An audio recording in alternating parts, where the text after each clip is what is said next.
Joshua Reynolds' Garrick, Between Tragedy and Comedy, is a masterful allegorical portrait that transcends the boundaries of traditional portraiture, capturing the very essence of theatrical duality. Painted in 1761, the work features David Garrick, one of the most celebrated actors of the 18th century, as the central figure in a symbolic tug-of-war between the personifications of tragedy and comedy, the two dominant forces in theatrical arts. In the composition, Garrick stands at the center, his expression caught between bemusement and indecision. On his left, Comedy, portrayed as a vivacious and playful figure, clings to his arm with an almost flirtatious determination. She is dressed in soft but light tones that evoke a sense of joy and frivolity, reflecting her role as the embodiment of humor and lightheartedness. Her playful gesture and alluring smile suggest the immediate gratification and popularity that Comedy offers, appealing to Garrick's lighter artistic inclinations. On his right, Tragedy stands as a stark contrast. Draped in flowing blue robes, her demeanor is grave and commanding, her posture upright and dignified. She extends her arm with a sense of solemn authority, as if calling Garrick to a higher, more profound artistic pursuit. Her expression is intense, underscoring the depth and seriousness of tragic roles, which demand emotional weight and intellectual rigor. The symbolic dagger at her waist reinforces the themes of sacrifice, suffering, and moral complexity often associated with tragedy. Reynolds' use of dramatic chiaroscuro amplifies the tension in the painting. The light falls on Garrick, illuminating his face and emphasizing his role as the mediator between these two opposing forces. The background, cloaked in shadow, creates a theatrical, stage-like effect, drawing all attention to the central conflict.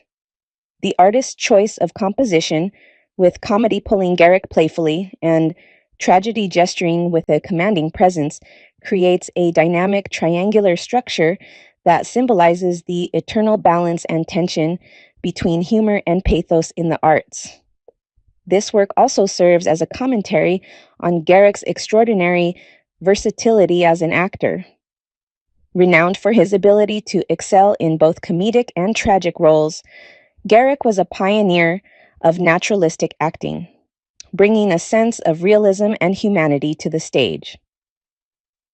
By placing him in this allegorical setting, Reynolds not only celebrates Garrick's artistic achievements, but also elevates the very art of acting to a philosophical discourse on human emotion and expression. Furthermore, the painting reflects the cultural milieu of the Enlightenment, a time when the arts were increasingly seen as a means of exploring and understanding the human condition. Comedy and tragedy as allegories represent more than theatrical genres. They embody the dualities of life itself: joy and sorrow, lightness and gravity, levity and depth. Garrick, caught between them, becomes a symbol of the artist's eternal struggle to balance these opposing forces. Reynolds' attention to detail and use of symbolic elements enrich the narrative of the painting. The lush, flowing fabrics of the figure's clothing, the expressive gestures, and the interplay of light and shadow all contribute to the sense of drama and theatricality. The viewer is drawn into the scene, invited to contemplate not only Garrick's dilemma, but also the broader themes of artistic choice and the human experience. In sum, Garrick, Between Tragedy and Comedy, is a deeply layered and thought-provoking work. It is not merely a portrait of an actor, but a celebration of the theatrical arts and their power to mirror the complexities of life. Reynolds masterfully captures the tension, allure, and gravity of the stage, creating a painting that continues to resonate with audiences as a timeless exploration of art, emotion, and humanity.